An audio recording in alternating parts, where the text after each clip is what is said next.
You lock your door at night without even thinking about it. It's automatic. Check the lock, maybe glance out the window, go to bed. 10,000 years ago, that exact same instinct got people killed, or it kept them alive. There was no in-between. Here's the thing nobody tells you about ancient men protecting their families. It wasn't a personality trait. It wasn't some guys being braver than others. It was written into their bodies, into their hormones, into instincts they didn't choose and couldn't turn off. And the proof of why that instinct had to exist is honestly kind of brutal. So let's start there. Section 1. The stakes. Around 10,000 years ago, on the shore of a lagoon near what's now Lake Turkana in Kenya, a group of hunter-gatherers was living their normal life. Families, kids, the whole thing. Then, someone attacked. Cambridge researchers dug up the remains decades later. 27 people, at least 8 of them women, 6 of them children. 10 of the skeletons showed clear signs of violent death. Skulls smashed in, hands and ribs broken, arrow wounds straight to the neck. This wasn't an accident. It wasn't animals. It was other people. And that's the part that changes everything about how you should think about protecting your family back then.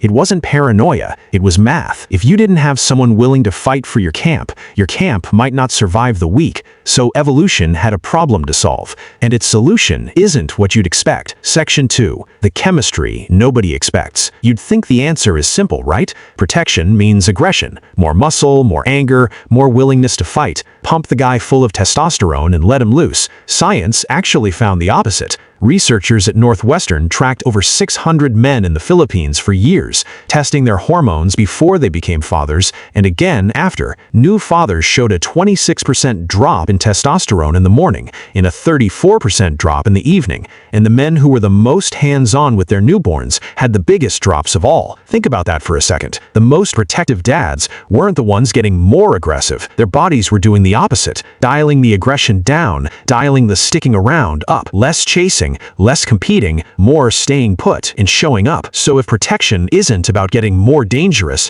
then what actually kept that Turkana camp alive when danger showed up? Because somebody had to be the one running toward it, not away from it. Section 3. When protection still meant violence. Here's where it gets messier, because that same instinct that makes a dad softer at home can flip into something completely different the second an outside threat shows up. Researchers call it the male warrior hypothesis. The idea is that men evolved specific psychology for group-on-group conflict, forming tight coalitions that treat their own people with loyalty and outsiders with hostility. It's not a personality flaw, it's a switch. Same guy, same brain, completely different setting turns it on. And that's the mechanism on both sides of Nataruk.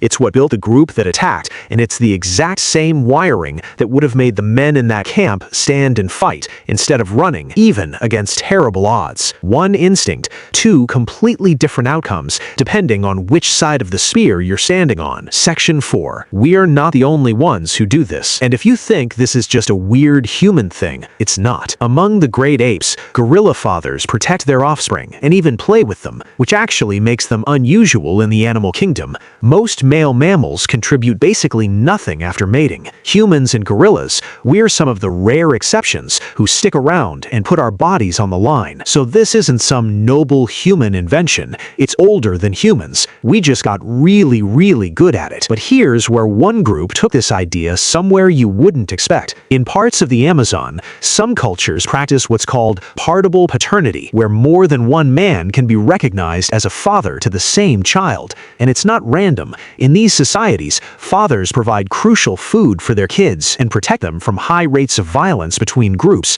so a child having more than one father actually meant more protection, not less. Read that again. More dads wasn't confusing. It was a survival strategy. More people with skin in the game means more people willing to fight if it comes to that. That instinct never needed to be limited to one guy. It just needed to exist in enough guys. So here's the wild part. That instinct never left. It just changed shape. Modern research on fathers and daughters shows the same pattern still running today. Dads adjusting how protective they are based on the risks they perceive their kids facing, especially as those kids get older.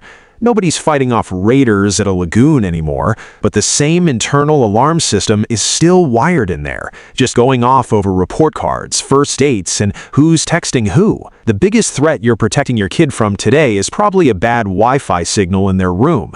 10,000 years ago, it was a stranger with a club. Same wiring, wildly different stakes. We like to think protecting the people we love is a choice we make, something noble we decide to do. But the truth is messier than that. It's hormones dropping so a man stays instead of leaves. It's a switch flipping when a stranger shows up at the edge of camp. It's an ancient system built by thousands of people who didn't survive figuring it out the hard way. That switch didn't disappear when we stopped sleeping next to lagoons. It's still running. You just don't notice it until you need it.